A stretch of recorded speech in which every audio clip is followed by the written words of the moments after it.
Hi, my name is Rick Martinez. I am a cookbook author and YouTube video host, and I am in beautiful Mazatlan, Mexico. It is absolutely stunning, 74 degrees, no clouds, sunny, and when the weather's like this, I want to grill. And so today I'm really excited because we're gonna be making fajitas.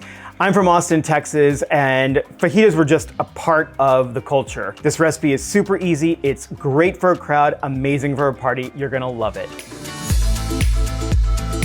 I love a good marinade, and this is a very, very strong, powerfully flavored marinade. We're gonna be using mezcal, a distilled liquor from Mexico. It's made from agave. It has slightly smoky and minerally notes. I'm gonna be using skirt steak today, but use flank, you can use tri-tip. The two sort of slightly unusual for I guess what would be a traditional American marinade are going to be the fish sauce and soy sauce. There is actually a very large population of Chinese Mexicans in Mexico, and particularly in northern Mexico. And so a lot of Chinese condiments and Chinese flavors are very common in the carne asada and all of the grilled meats that you'll find throughout northern Mexico. And we're gonna be making a really nice charred salsa roja and a guacamole because you need delicious condiments and salsas to go with your fajita. The first thing that we're gonna do is make the marinade. It's super simple. We're just gonna whisk everything together and throw the steak in.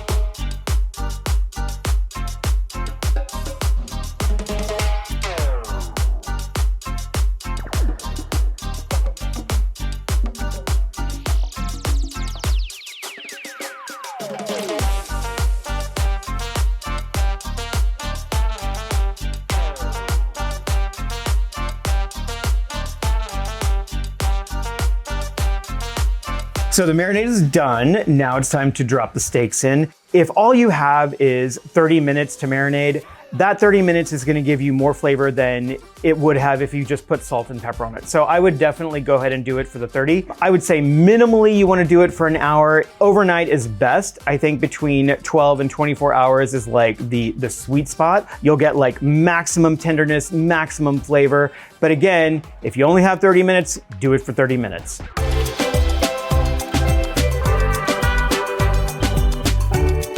The way that I like to clean my grill is right before I'm ready to get started grilling, I preheat the grill, put all the burners on high, let it get up as hot as it can get, probably about 10-15 minutes wait time.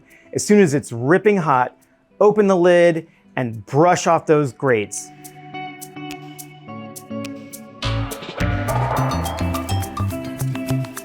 Okay, so I just pulled the steaks out of the marinade. They look so good.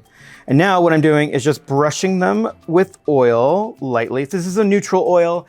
This is going to basically be our insurance policy that nothing sticks to the grates and they get a nice even char. Steaks are oiled, grill's hot, let's go.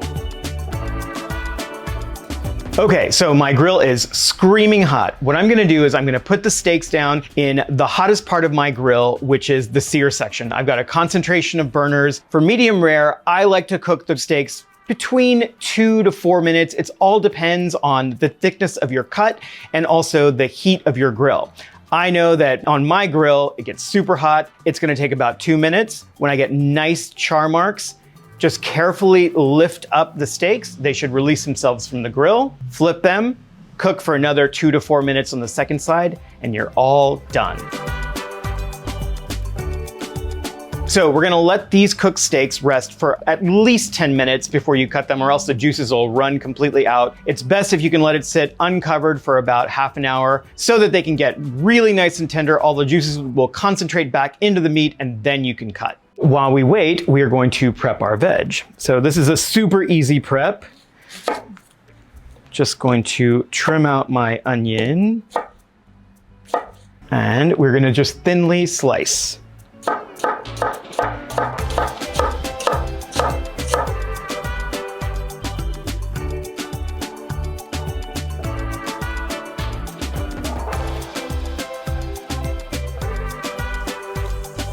To cook your vegetables, you want to pull out your grill basket, or if you have a griddle, that works really, really well. So I'm just going to throw all my veg onto my griddle. Make sure you preheat it. Usually about 2 to 3 minutes on high heat is enough to get it really hot.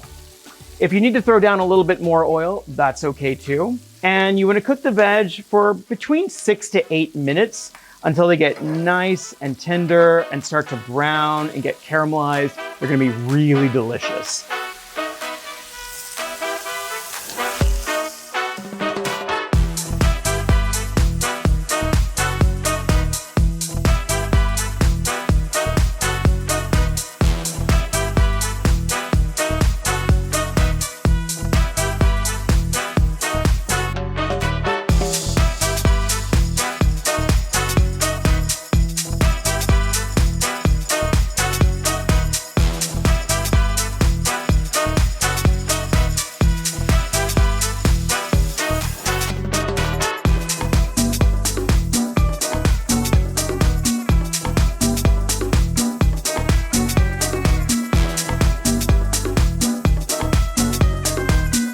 So a lot of recipes call for cutting against the grain, and it's really important for these tougher cuts of meat.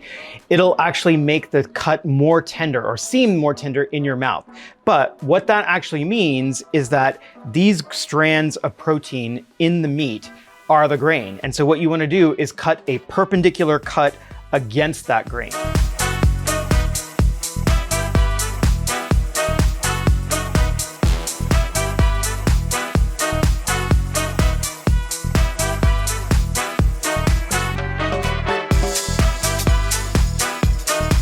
Oh my God, we're finally here. Okay, I knew it. I knew I was gonna make a monster taco, and here it is.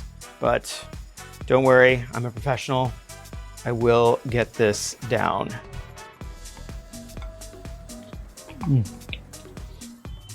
The fajitas are so incredibly tender. That is the beauty of this marinade. They're just literally falling apart in my mouth. It's amazing. You've got like the sweetness from the caramelized vegetables. You get a little bit of the heat from the charred salsa, and then you get that really nice creamy avocado finish with a hit of lime. This is so incredibly delicious. You have to make this recipe. You're gonna love it. It's super easy. It's great for a party. It's great for beautiful weather like today. And make sure you hit like and subscribe, so then you'll be notified as soon as there's another Weber video.